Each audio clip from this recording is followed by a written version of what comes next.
Welcome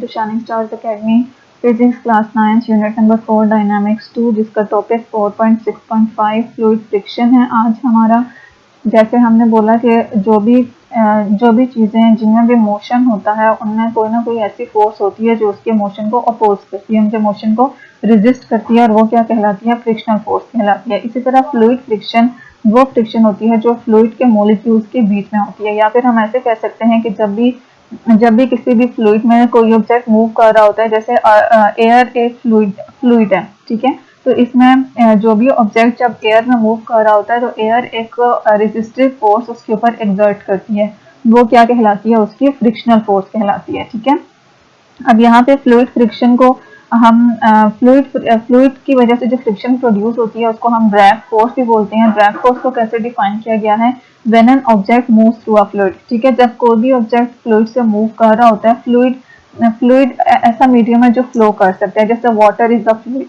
ठीक है, जो भी चीजें फ्लो कर सकती हैं, गैसेस हो गई, लिक्विड्स हो गए, सारे क्या हैं, फ्लूइड्स हैं। ठीक है, जब भी कोई ऑब्जेक्ट फ्लूइड में से मूव कर रहा होता है तो फ्लूइड उनके ऊपर एक रिटार्डिंग फोर्स एक्सर्ट करता है। ठीक है, फ्लूइड चूंकि उनमें से जब मूव करता है तो वो मोशन में होता है, तो उसके मोशन को जो फ्लूइड के मॉलिक्यूल्स हैं वो अपोज करते हैं, मतलब उसके ऊपर एक रिटार्डिंग फोर्स एक्सर्ट करते हैं जो उनके मोशन को स्टॉप करने की कोशिश करती है, और वो कम्प्लीटली उनके मोशन को स्टॉप तो नहीं कर पाती, but that reduces the speed of the object. लेकिन जब वो फ्लूइड मीडियम में से ऑब्जेक्ट पास कर रहा होता है तो उस रिटार्डिंग फोर्स की वजह से उसकी स्पीड कम हो जाती है। ठीक है, एज अ रिजल्ट जब ऑब्जेक्ट जो है वो भी फ्लूइड के मॉलिक्यूल्स के ऊपर फोर्स एक्सर्ट करता है, क्योंकि न्यूटन थर्ड लॉ कहता है every action has a reaction. अगर फ्लूइड जो है वो ऑब्जेक्ट के ऊपर रिटार्डिंग फोर्स एक्सर्ट कर रहे हैं तो जो फ्लूइड है, जो ऑब्जेक्ट मूविंग ऑब्जेक्ट है, वो भी इन टर्न फ्लूइड के ऊपर एक ऑपोजिट फोर्स एक्सर्ट कर रहे हैं। ठीक है, equal and opposite force exert कर रहा है। ठीक है,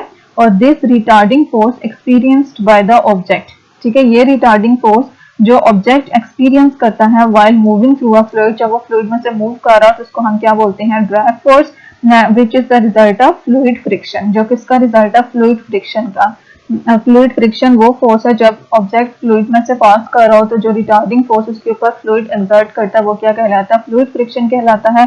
और इस रिटार्डिंग फोर्स को उन्होंने प्रॉपर नेम दिया है जो क्या कहलाता है, ड्रैग फोर्स कहलाता है। While moving through a fluid object एक फोर्स एक्सपीरियंस करता है फ्लूइड से जो क्या कहलाती है, ड्रैग फोर्स कहलाती है। ठीक है, एग्जाम्पल अगर हम डिस्कस करें के ड्रैग फोर्स की, तो जब भी हम मूविंग कार की विंडो में से अपना हैंड एक्सटेंड आउट करें, ठीक है, बाहर को हाथ निकालें, तो क्या होगा, हमारा हाथ जो है वो उसको एक फोर्स फील होगी। ठीक है, और उस फोर्स के रिजल्ट में जो हमारा हैंड है वो हमें ऐसे फील होगा जैसे बैकवर्ड डायरेक्शन में मूव कर रहा है। तो वो असल में क्या है, एक ड्रैग फोर्स है जो एयर साइड पे, कार के साइड पे मौजूद है, उसकी मदद से हमारे हैंड के ऊपर एक्सर्ट हो रही है, और एज अ रिजल्ट हमारा हैंड जो है वो पीछे को मूव कर रहा है। ठीक है, we can feel the air drag force on our hand when it is extended out of the window of moving vehicle. ठीक है, मूविंग व्हीकल की विंडो से अगर हम हैंड एक्सटेंड आउट करें तो हम ड्रैग फोर्स को,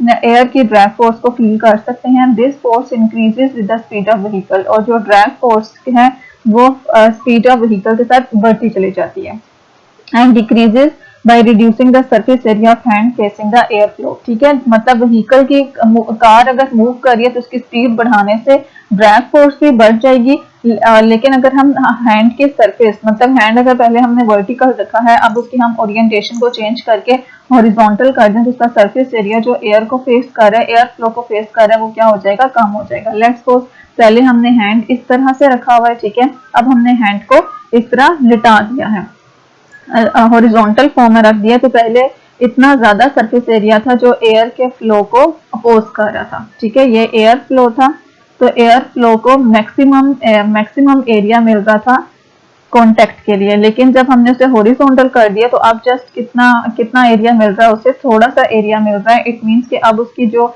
ड्रैग फोर्स है वो क्या हो गई है, रिड्यूस हो गई है। तो और हैंड्स की ओरिएंटेशन को चेंज करके हम ड्रैग फोर्स का मैग्नीट्यूड डिक्रीज कर सकते हैं, और स्पीड ऑफ व्हीकल्स के इंक्रीज करने से ड्रैग फोर्स इंक्रीज होती है। ठीक है, और कौन से फैक्टर्स हैं जो ड्रैग फोर्स को अफेक्ट करते हैं, size, shape and orientation of the object आ जाता है। ठीक है, कि ऑब्जेक्ट का साइज क्या है, शेप क्या है और ओरिएंटेशन क्या है। ओरिएंटेशन हमने इस तरह से बोला है कि अगर area of contact air flow के साथ जितना ज्यादा होगा उतनी ड्रैग फोर्स ज्यादा होगी, जितना कम एरिया ऑफ कांटेक्ट होगा उतनी ड्रैग फोर्स कम होगी। साइज छोटा होगा तो ड्रैग फोर्स कम होगी, बड़ा साइज है तो ड्रैग फोर्स ज्यादा होगी। इसी तरह से शेप पे भी डिपेंड करता है कौन सी शेप हम यूज कर रहे हैं। ठीक है, दूसरी किस पे डिपेंड करता है, ड्रैग फोर्स टाइप या प्रॉपर्टीज ऑफ द फ्लूइड। ठीक है, प्रॉपर्टीज ऑफ द फ्लूइड जैसे कि विस्कोसिटी, फ्लूइड जो हम यूज कर रहे हैं वो गाढ़ा है या पतला है, इस पे डिपेंड करता है। Speed of the object relative to the fluid, speed of the object पे डिपेंड करता है कि फ्लूइड के मुकाबले में स्पीड ऑफ ऑब्जेक्ट ज्यादा है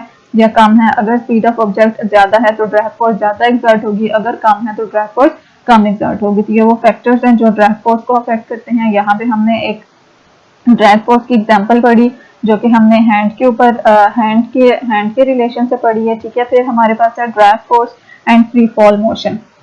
अगर हम फ्री फॉल मोशन की बात करें तो फ्री फॉल मोशन वो मोशन होता है जिसमें ऑब्जेक्ट फ्रीली फॉल करता है under the action of gravity. ठीक है, ग्रेविटी की मदद से जो ऑब्जेक्ट है वो नीचे फॉल करता है। ठीक है, तो during free fall the object does not speed up इंडेफिनिटली। Free fall में जो ऑब्जेक्ट की स्पीड है वो इंडेफिनिटली इंक्रीज नहीं करती। ठीक है, या फिर उसको इंडेफिनेटली वो अफेक्ट नहीं करती। Speed of the free falling object initially increases. Start में जब उसका वेट ज्यादा होगा तो उतनी ही जो वेट ज्यादा होने की वजह से वो तेजी से जमीन की तरफ अट्रैक्ट हो रहा है, लेकिन जैसे जैसे वो जमीन के करीब आता जा रहा है तो वो अब क्या होगा, उसकी स्पीड जो है वो इंक्रीज हो रही है। The drag force also increases. ठीक है, स्टार्ट में वो कह रहे हैं the speed of freely falling object initially increases.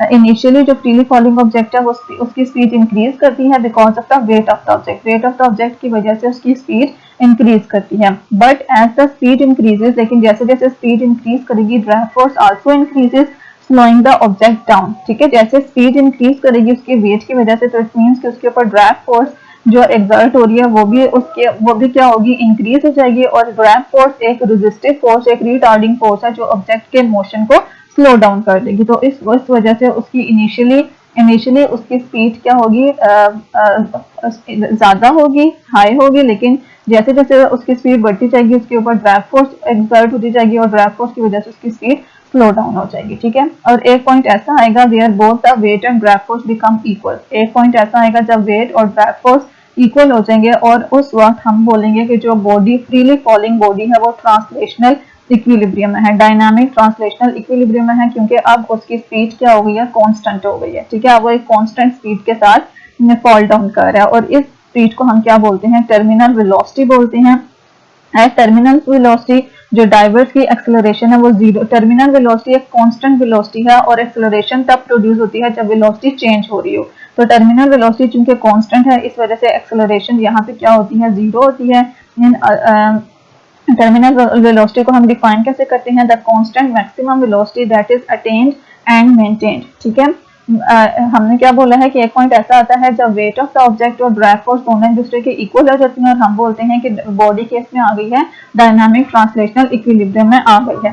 ठीक है, तो इस वक्त उसकी स्पीड क्या हो जाती है, कांस्टेंट हो जाती है। तो ये कांस्टेंट स्पीड, ये कांस्टेंट मैक्सिमम स्पीड जो एक ऑब्जेक्ट अटेन करता है और फिर इसी स्पीड को वो मेंटेन रखता है जब वो फ्रीली फॉल कर रहा हो थ्रू द एयर, और इस कांस्टेंट मैक्सिमम स्पीड को हम क्या बोलते हैं, टर्मिनल वेलोसिटी बोलते हैं। ठीक है, तो इनकी कुछ टर्म्स थी जो ड्रैग फोर्स के हवाले से थी, इसकी एग्जांपल्स थी, फैक्टर्स आ गए हमारे पास और टर्मिनल वेलोसिटी बॉडी में कैसे प्रोड्यूस होती है। ये कुछ इस तरह से कॉन्सेप्चुअल क्वेश्चन बनने में आ सकते हैं और बोर्ड के पेपर में। तो ये जो मतलब मेन कॉन्सेप्ट था इस टॉपिक से रिलेटेड वो मैंने आपको प्रोवाइड कर दिया है। अगर वीडियो हेल्पफुल है तो please like share and subscribe जरूर कीजिएगा। दुआ में याद रखिएगा। अल्लाह हाफिज।